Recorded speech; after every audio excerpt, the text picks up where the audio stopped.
Welcome back to the channel. This is your boy Rich here, back with another video. We're going to be talking about the Las Vegas Aces beating the Indiana Fever this evening.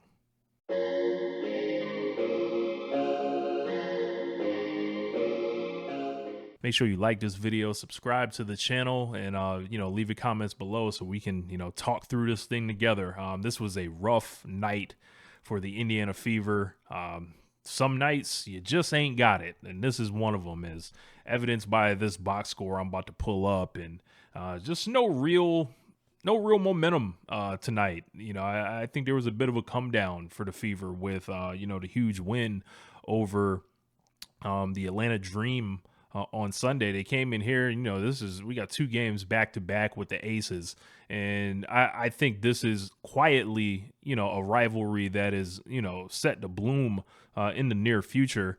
The Fever are still looking for their first win over this team. So they fall 3-0 in the season series so far. One last chance on Friday to try to get on the board here. I think, this game kind of showed like the weaknesses that are there for the Fever if everyone doesn't have it going. I saw the way they defended and I didn't love it tonight, and it just seemed like the Aces kept finding the open man every time, and it was like, what the hell? Like, Alicia Clark destroying them, 4 for 6 from the 3-point line.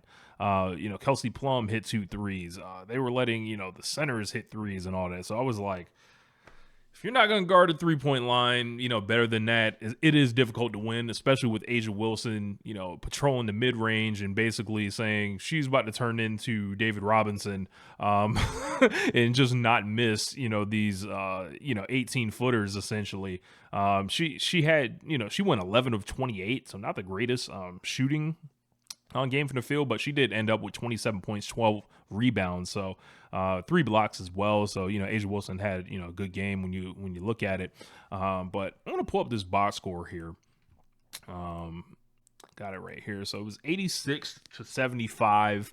I just have some questions for Chrissy Sides.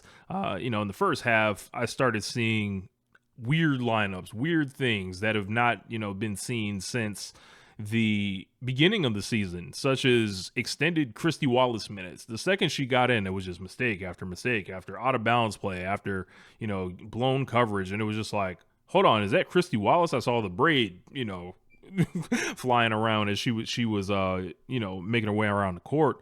And in that second quarter, this is when the Aces are firing back.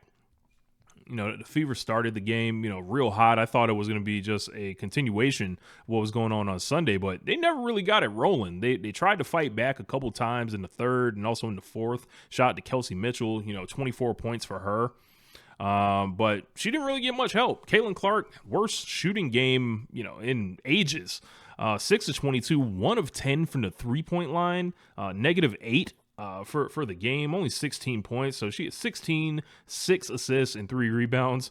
In some places, those are still all WNBA numbers. But, for Caitlin Clark, that, feels pretty disappointing, especially as great as she's been all season. Jackie Young seemed to give her a lot of problems with her strength. And, this is a tough game.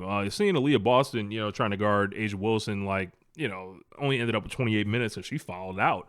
The Boston A'ja Wilson dynamic kind of reminds me of like when you would see these centers that went through Georgetown at different times, then face each other, or like Kareem Abdul-Jabbar and Bill Walton, both UCLA, and then for South Carolina here, Nilla Smith had 9, Lexi Hull, only 2 shots for Lexi Hull. Like, this woman is a blazing inferno right now. You got to scheme her open.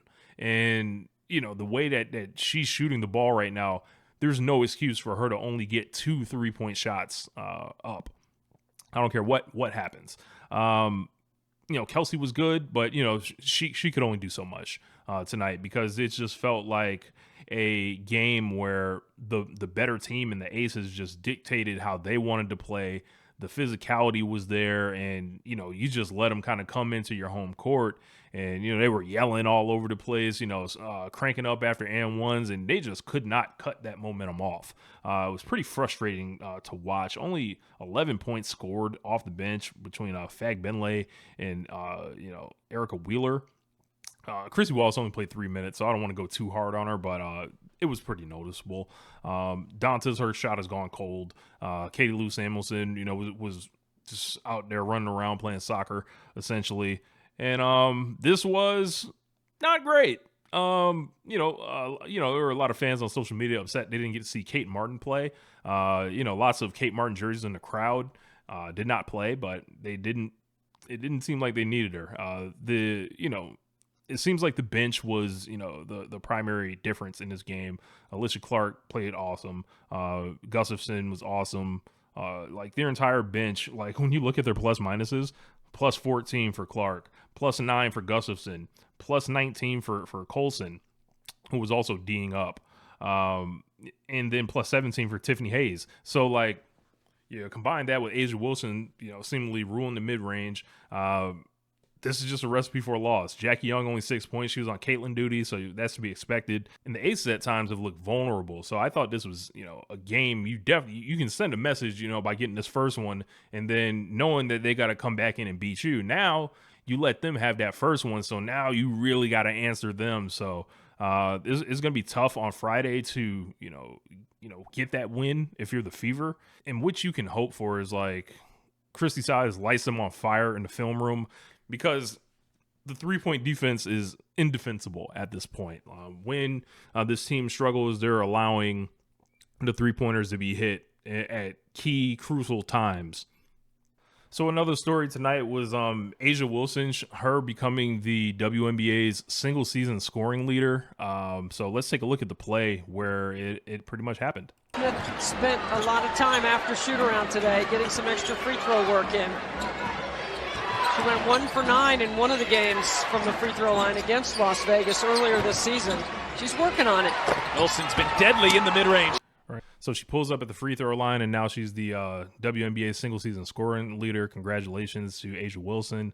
But this one, I couldn't really be too upset. I'm not angry, at this loss. This was just a slow kind of, it didn't really feel like the Fever really had a chance to get back in it. Even though they cut it to 4, it just lightning wasn't going to strike twice with these comebacks. So what did you think of the game? What do you think, the Fever need to do on Friday against this team? Did you see something from the Aces that makes you feel like, they can be had on Friday?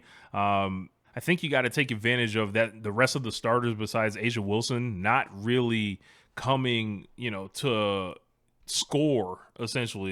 You could just say, hey, you know what, Aaliyah Boston, you're going to guard someone else and give Nalissa Smith the matchup and tell Asia Wilson to go crazy and then see if anybody else wants to chip in. That way you save Aaliyah Boston for offense. You're saving her from, getting all the fouls on her and everything. So I don't know, man. I think, anybody can be beat. So I don't think this is some juggernaut or anything, but they walked in like champions and pretty much where they, I think if you're the Aces, you see the Fever coming, and not necessarily this season, but it could be next year or the year after that.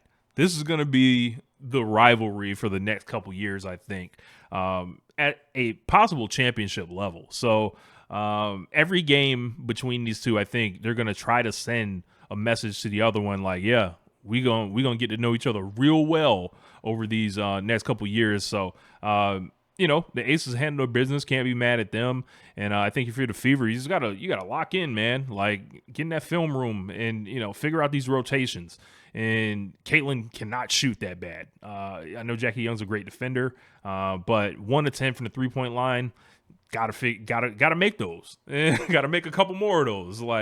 Caitlin had to settle for a lot of driving right hand layups, which are fine. But what really gets the building going is Caitlin Clark hitting those threes. So tough night for the Fever. So my name is Rich. I'm gonna holler at y'all next time. Friday after that game, we'll be back talking about it. So I'll holler at y'all. Peace.